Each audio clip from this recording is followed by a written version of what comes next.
Today we want to explore, oh, and sorry, I forgot to introduce Christina. Christina Wang is on the digital learning team, and I'm on the digital learning team as well. My name is Zareen Levine.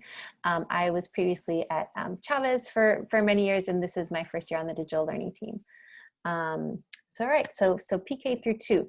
So today we wanted to explore some ideas for increasing connection and community, and then investigate some particular tools, especially focusing on creativity. And lastly, think about how we're supporting language development across the content areas, as that can be more of a challenge at a distance. I always like to ground all of our thinking in equity. So thinking not only about the equity of access and making sure that all of our students have devices and internet, but also thinking about how we're engaging them and making sure that we're doing things that connect with their interests and their identities so that they want to show up and they want to participate and they feel like part of the community and empowered to be learners. So first, in speaking about connection, I always, I really feel like connection is at the root of it all. And, you know, I'm sure as a kindergarten teacher, it's top of mind for you and how you're building community and connecting with students to start with, knowing that when students learn best when they feel safe and welcomed and comfortable and part of the community. So starting with that in mind, even though we're at a distance, thinking about ways we can translate all of those good practices that happen in the classroom to happen online. So in thinking about connection, also thinking carefully about what we're doing during our synchronous time, so our video chats and things that we're doing in real time with students, and really thinking carefully about that time, as it's so much less time that we have in the classroom. Usually we have all day with our students together in the classroom, but at a distance we only have usually shorter times when we're on video chats together. So thinking about those precious times and making the most of them for times when students can interact and build relationships and connect with us.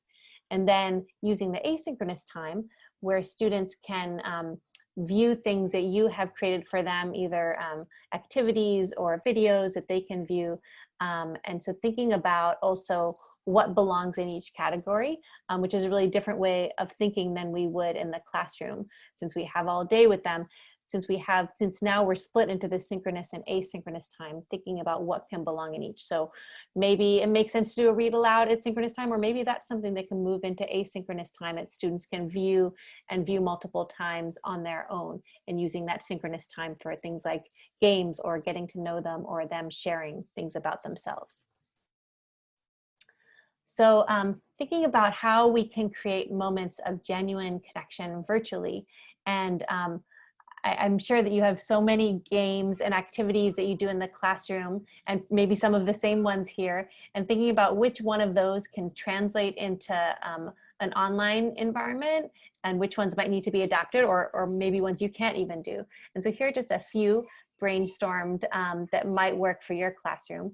So I'll just talk about a few of them. The waiting room greeting is thinking about how we could kind of mimic that, like students walking in the door and getting to greet each one of them and making sure we're kind of seeing and connecting with individual students. That could be something you try in a virtual setting where you just let them in one at a time and are able to greet them kind of one-on-one. A lot of other ideas here for virtual greetings and spirit days, and thinking about how you can use the visuals of what we have in video conferencing. So dressing up in different costumes, or bringing our stuffies, or sharing something, doing show and tells, things like that. And then another favorite one, actually, I have a son who's in 2nd grade, and he's been playing Pictionary with his class sometimes, and they were just doing it on paper, and he just found that really exciting to be able to draw and guess what his classmates were drawing. So thinking about those games that might translate, that could add to that joy and excitement and engagement that we hope that all of our students have when they come to our classes. And then scavenger hunt is another one that my kids have been excited about doing with their classes. And sometimes they'll be on a video chat, and then I'll see them running across the house, and they're in a mad rush to go get the object that they were asked to get. So maybe it's a color or something that starts with a certain letter. And I think on my next slide is about that too. So it's like taking a minute to find something. And so it's really exciting for them to have that, to incorporate that movement in a way that also allows them to share something about their identity and share something from their home. Jennifer, I'm curious at what games or activities you've done with your students or you've found to be fun so far. We've done a couple of scavenger hunts. In fact, we just did one today that was a speed scavenger hunt. Like they got 15 seconds to like run and find it and come back and sit down. Oh, that sounds so fun. Yeah. That's great. Well, glad to hear that that's something that's resonating for you also. Then moving ahead, so just reviewing these tools, which you're probably familiar with, but Zoom and Google Meet as our tools for video conferencing. And we have additional webinars, either recorded webinars or live webinars if you want to find out more about some of the additional features with those tools. And then Screencastify and QuickTime can be good tools. There's a number of tools, but those can be good tools for recording videos for your students. So next, moving into ways that students can be creative online. Jennifer, have you used Seesaw yet with your students, or are you familiar with it? Yeah, we're using Seesaw. Seesaw plus a little bit of print mixed in. A little bit of what, sorry? Print materials. Print materials. Yeah, great. That's great. Okay, so you may already know some of this, so I'll kind of move through Seesaw a little bit more quickly, but maybe bring in a couple of examples here. So as you know, with Seesaw, it's a great way to make their thinking visible, especially for kindergartners. They can really use their voice, whether or not they're doing a lot of writing or typing yet. And one of the things I love about Seesaw is the ability to share offline activities. So you mentioned the print materials. So giving students a way to share what they're doing online, but not necessarily have to be sitting at a computer the whole time to share that. So I've seen, and I'll share a few examples of ways Seesaw can be used to share something that students have done entirely offline. So either building something in their house or drawing something on paper or even going outside, and then that can be shared back with Seesaw so that students our young students, who we know learn best from play and movement and interaction, still get to do those things. And we're not suggesting that they just spend all of their time on computers just because they're at distance learning. Still encouraging that kind of good best practices around that, but using a tool like Seesaw to share that back and get some of that interaction and feedback. So this is the interface, which I know you're familiar with, giving some options for creation. And then here are a couple of quick examples. So this first one is a kindergarten reading example. My favorite part is Humphrey dead in the water. So even just a really quick feedback on something they've read can be a nice way for students to share back. And you can see in that example that she just wrote that on paper and then was able to record her voice. This next example is from a first grade class, and it's based on a read aloud activity. So this teacher read aloud the book Iggy Peck Architect. And if you're familiar with that book, it's all about this boy who loves to build things. And then the prompt was for students to build something in their own homes and share it back. I built a big giant building and my mom helped me. So I love this idea of just giving students more opportunity to be creative and also share things and build things. And then here's another activity in response to some science learning, where the teacher shared a video about trees and how trees grow and different aspects of trees. And then the prompt that she gave them in Seesaw was to go walk around your neighborhood and find the biggest tree that you could. And I love that idea of like using Seesaw to prompt kids to go outside or to play or to build. And also this example shows how students have that choice within Seesaw to respond in different ways. So this first one, the student chose to draw a picture on paper. I noticed the tree is really tall. The tallest tree is a redwood tree. I did not know what the tallest tree was until now, which is cool. And then here's another one where the student actually took a picture of their own neighborhood and found the biggest tree. I noticed that some trees could be small and some trees can be big. But this tree that I found in my neighborhood is big. And then here's one more where the student chose to put text and photo together on their Seesaw slide. These trees are big and the roots help the trees stand and get get water? So moving ahead, there's also this wonderful activity library. Have you explored that before, Jennifer, the activity library in Seesaw? Yeah, the community and the school and district, yeah. Great. Thank God for that, by the way. Could you say that again? I said thank God for that. Oh, yes, I know, it's great. Yeah. It's a great resource to just open up new ideas too. So it's so I'm glad that you're already exploring that. And as you create activities, you can also share back with that library so that other people can learn from you. And it's a great way to just spread the love. And then these are just some examples of also how the schedule can also be a place for creativity and visuals. So here's just a few quick examples of a template for Google Slides that is one way to share the daily schedule with students. And this one is from Tenderloin, a 3rd grade class, and they just made it very colorful and fun with us with the same structure every day, but then kind of filled in different videos and different instructions and activities for each of the days. But students become really familiar with that and making it really engaging and visual, so students are excited to see what they have on their slides for that day.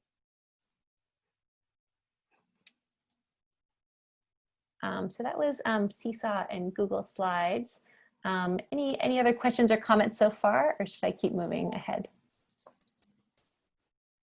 Sorry, muted. Okay. I had a quick question about if you create an activity on Seesaw, do you know how to share it? Does it automatically share it to others, or do you have to like share it with other teachers or Great question. Yeah. Great question. Let me show you really quickly how to do that. So it's not automatically shared. You do have to share it. And so let me see if I have some activities in here. So in my activity library, I would come over to my library, and then I would go into the activity that I just made that I wanted to share. So here's just a sample activity. So then I would come to these 3 dots at the bottom of the activity, and that gives me a few more options. This allows me to, I can edit or print the activity, but I can also share it right here. So I go to share activity, and then here's where you would share it to the school and district libraries. So I click on that, and then it's just going to confirm here at the bottom which school I'm part of. It'll just be defaulted to your school and also the district. So you have a choice here. You can share it with the whole district, or you can just share it with your school. And then you hit the green check, and you would just select also which grade levels and subject it is. So it's great when you have a good activity to share it. It's a nice way to share it both with your colleagues at your school or across the district. And then one other thing, if you wanted to share it, if you wanted to email it to specific teachers, you could do that directly from here. If you have like your other kindergarten teachers and you just want to share it with them, that's also an option. Great, thanks for that question. Okay, so moving forward into language development. So language development, as we know, is one of the most important things at early elementary, and can be one of the more difficult things to keep going, especially the oral language practice and language development at a distance. And we know that that ties back to what we started with, the connection in the community. Students need to feel safe to talk, and especially in these big Zoom meetings, it can be overwhelming for students, and new students might feel shy. So using those games and also providing asynchronous opportunities. So like providing Seesaw activities, or even recording a video and pausing, asking them questions to allow for that oral language practice can be great opportunities for students to practice in a more safe, sometimes more private environment, but continue their practice of oral language. So here are a couple more ideas around that. So during that synchronous time, even things like a choral response where they're all responding, or an echo talk where they're repeating something that the teacher or a student says, can be good opportunities to keep up their oral language. And then whenever possible, making time for those small group meetings so that they do get more of a chance to have more turns in sharing. And then asynchronous, as we talked about, having voice recordings in Seesaw is a great way to hear their voice and to really get them to express their ideas and to make all of their thinking visible. And then also within kids A through Z, or RAS kids, which the district has purchased this year for all of our pre-K through 3rd grade students, there's also a voice recording option in there. So that can be a great way for students to practice reading aloud books at their level. And that has both English and Spanish books in there. And then I already mentioned like making space for those oral responses even within videos, or prompting students within a Seesaw activity to talk with a family member or ask somebody questions so that they do have more opportunities to talk. So I wanted to go a little bit into RAS Kids. And Jennifer, have you used RAS Kids or Kids A through Z yet, or not yet? I haven't used it yet. It's the one I know the least about. Okay, great. So we can go into that a little bit more. Yeah, so it's new for many people since the district just purchased it, and many schools didn't have it before this year. So when students log in, they're going to log in the same way that they log into Seesaw, so going through Clever, and they can do that with their badge. And then they'll click on that little, I'll go back to this, a little robot icon, which is the RAS Kids. And one confusing thing about Kids A through Z or RAS Kids, it has these multiple names, unfortunately. So the app is called Kids A through Z, and sometimes Learning A through Z. And then many people refer to it as RAS Kids, but that orange robot should always be there. So I always direct kids to that to help them find it. And then they'll be taken into their account, and there's a few things here. There's a reading room, and that's kind of like a library where you can access any books.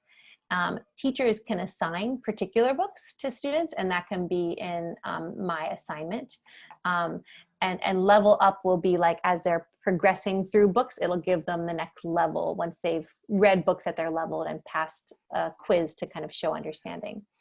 So this is what the reading room looks like on the right here, and you can see there's a bunch of books here. And up at the top, there's many categories also. So there's leveled books, so students can read at a particular reading level if you want them to do that. And they can also explore by topics.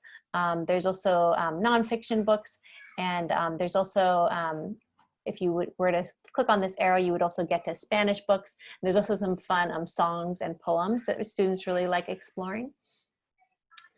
So in order to read a book, they would click on that picture, and that would take them right into the book. And the default would be that they would listen to the book. It would read it aloud first. If they want to just read it without listening to it, they could click on the little book icon underneath that book. I think I have it here. Yeah. So they could listen to it and they could read it. And then after they've listened or read to it, they'll give them the option to take a quiz on it.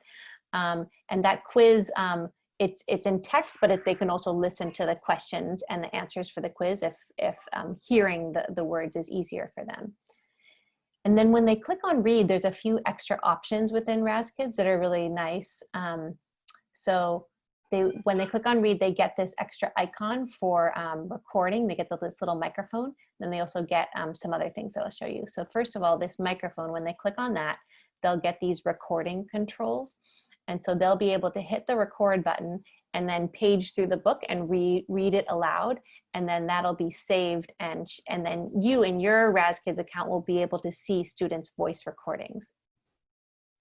Another tool that shows up is this highlighting tool. So this allows students to highlight sentences or highlight particular words. And so that can be another way that they're interacting with the text.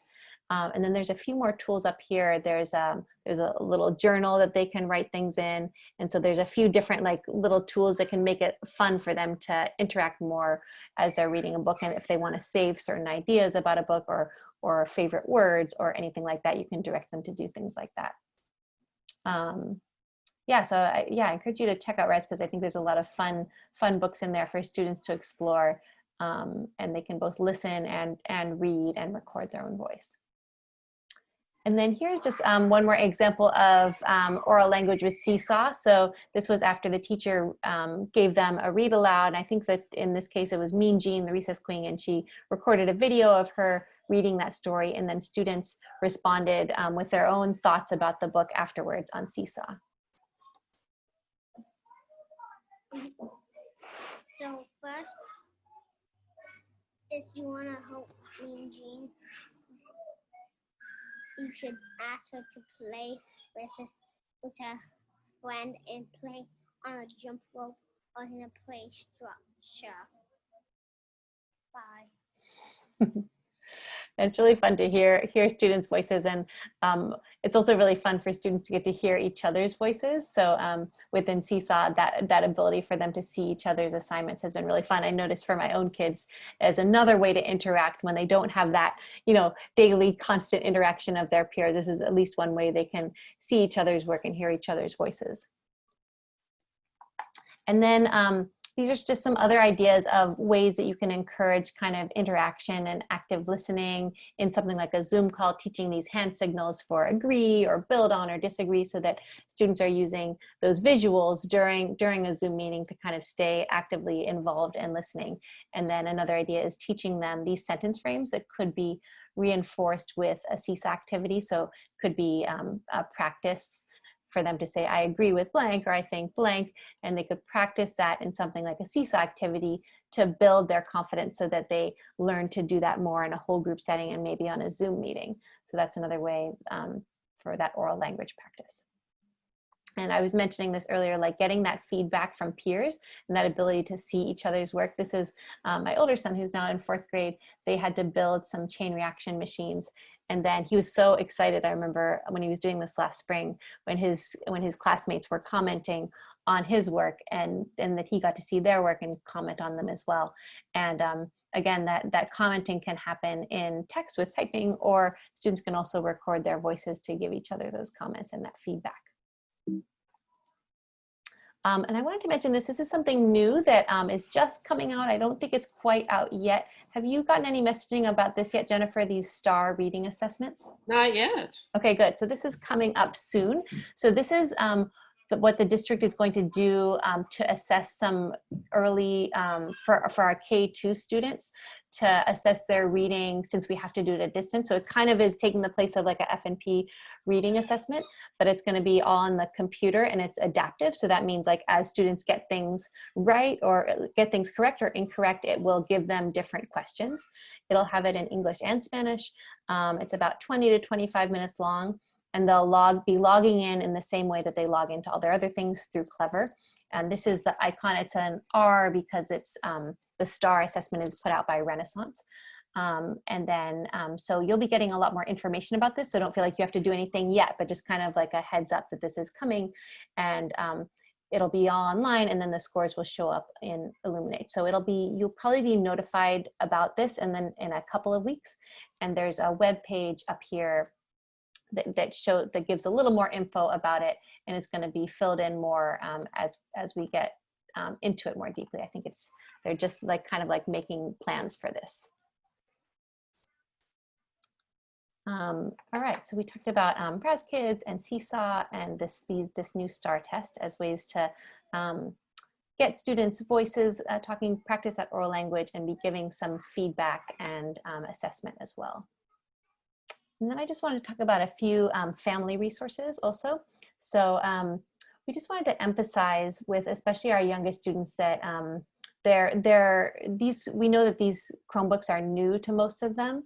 And we want to emphasize that, as I mentioned before, that the Chromebooks, we're not expecting that students are sitting at their Chromebooks all day long, and we don't want that. We know that would not be best for their learning, but that it can be a tool for interaction. It's a necessary tool, of course, right now, but we hope that it can be used in these creative ways for interaction and to increase connection, and also to document things that students are doing offline, and things that they're doing like building and movement and things on paper that it allows us to share that more easily. I also wanted to highlight that we have these family video tutorials. So let's see, I think I might have a page open already for that. Around here somewhere. Here we are. So we have these family technology tutorials. So these videos can be shared with families, and they're videos about all of our kind of main tools that we're recommending to parents. And so there's playlists by the different tool.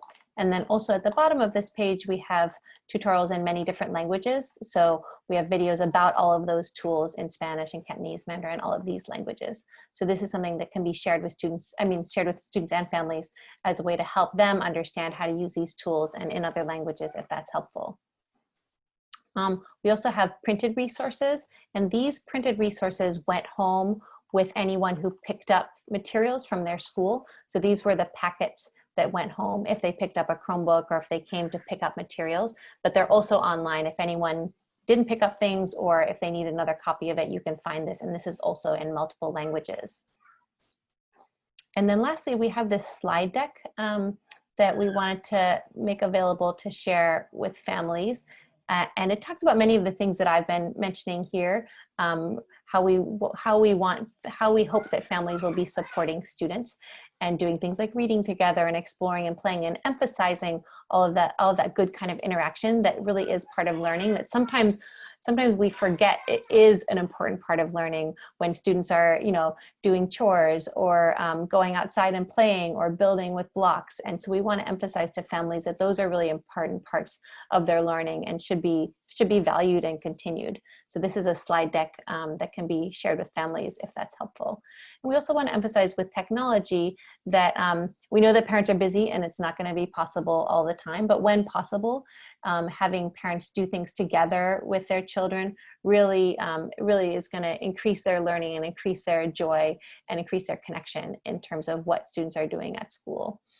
We talked about connecting online and offline activities, and also just in general minimizing screen time, because we know for our youngest learners, it's not healthy for them to be on computers too much. And it's hard right now because we do have to be on it more than we would otherwise, but just kind of keeping that in mind that when possible, try to think about doing things offline. And then lastly, this is the SF Loves Learning show that I wanted to share about, just launched yesterday, which Christina and I have been helping with quite a bit. And we wanted to share that along with the show, there are also some seesaw activities. So linked here, every week, the teachers for the show are going to be providing seesaw activities that are linked to what's happening in the show. So if your students are watching the show, or you can encourage them to watch the show, and then you can assign these activities right to your seesaw class. So you can say, even if they don't watch the show, the activities will still make sense, but you can encourage them to watch the show if they want to, and then they can do these activities. And this first week, each week kind of has a theme. This first week is all about like identity and family and, their self-portraits, their origin of their names, that sort of thing. So really nice things that they could be sharing in your class. And you could also connect to other curriculum that you're doing if you want to. So we're excited that is just launching right now. And along with that, students are invited to submit their work back to the show, and there's a submission form here. Actually, everything is linked from this main page, this sfusd.edu, SF Loves Learning. And students, after they do a seesaw post, or even if they don't do a seesaw post, if they do something related to the show, because like some of the teachers will say, okay, now you draw your name, or you build something, they can take a picture or submit it to Seesaw and then submit that back to the show. And then each week we're going to be featuring student work on the show. So they might get to see their work on the big TV screen. So that'll be really fun.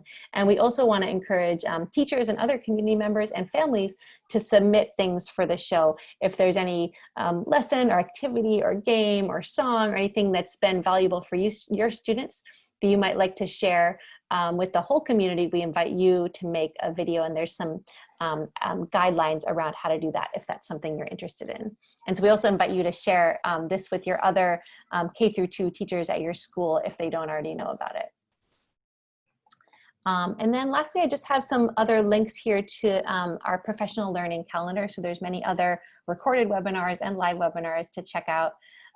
There's also one-on-one tech support that's available for teachers or families, because we know that, some people are able to kind of view the videos and get enough out of that. And for some people, it's really helpful to talk with somebody live to figure out how to use something or work through a problem. So there are appointments in multiple languages that people can sign up for there.